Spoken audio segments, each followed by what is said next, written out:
Good morning, third grade. We're going to read a story today called Sparky by Jenny Offill and Chris Applehands. Do you guys know what that is? I wanted a pet, a bird or a bunny or a trained seal.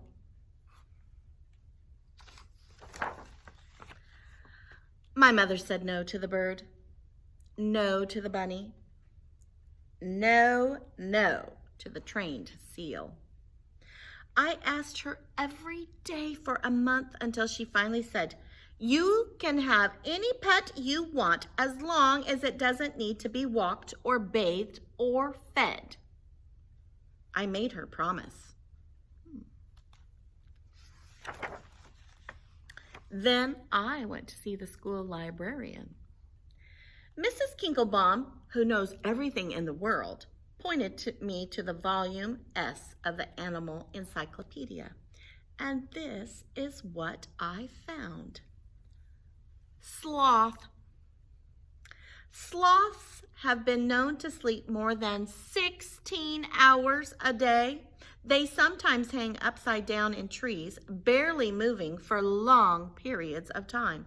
They survive by eating leaves and drinking the dew that collects in them. It is said that sloths are the laziest animals in the world. My sloth arrived by express mail. He was about the size of a medium-ish dog with a flat nose and a monkey face. Look at, isn't he so cute? My mother wasn't happy, but a promise is a promise, I said.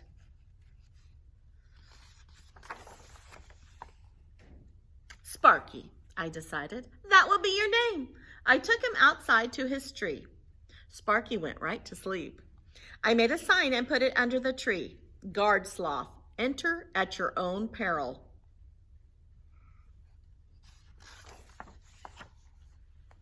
It was 2 days before I saw him awake. He's a sleepy guy. He didn't know a lot of games, so I taught him some. We played King of the Mountain, and I won. We played hide and seek, and I won. We played Kung Fu Fighter, and I won. We played Statue, and Sparky was very, very good. I think he might have won that game. That weekend, Mary Potts came over to investigate. Let me show you what Mary Potts is like. This is a picture of her room. Excellence in permission slip compliance, most likely to choose closed-mouthed in lunchroom, and best fire drill liner upper. She sounds perfect. Before she even took off her coat, Mary said, "Let me see your new pet." I had some worries, but I took her out to Sparky's tree. He opened his eyes and looked at us. Then he closed them again. I rubbed his belly, but it was too late. We stood there for a while watching him sleep, his fur ruffled gently in the breeze. "I feel sorry for you," Mary said. "My cat can dance on her hind legs, and my parrot knows 20 words, including God and ice cream." "Sparky knows tricks too," I told her, but she didn't believe me. The next day, I made a poster and nailed it to the tree outside Mary Potts' house. It says, "Trained Sloth Extravaganza. Countless tricks to mystify you. Just 7 days away." She had 7 days to teach her sloth tricks. All week, we trained in secret. Sometimes Sparky slept through practice, and I had to poke him awake. Sometimes he forgot what he was doing. We had to start over. Sometimes he took so long to fetch that I went inside and had dinner while I waited. I was starting to think the poster had been a mistake, but a promise promise is a promise. On the day of the trained sloth extravaganza, my mother set up lawn chairs. 3 people came to see Sparky perform. My mother, Mary Potts, and Mrs. Edwin, the crossing guard. Mrs. Edwin approved of Sparky because he never ran in the street. Do I look like a ringmaster? I asked my mother. Oh, you look very interesting, she told me.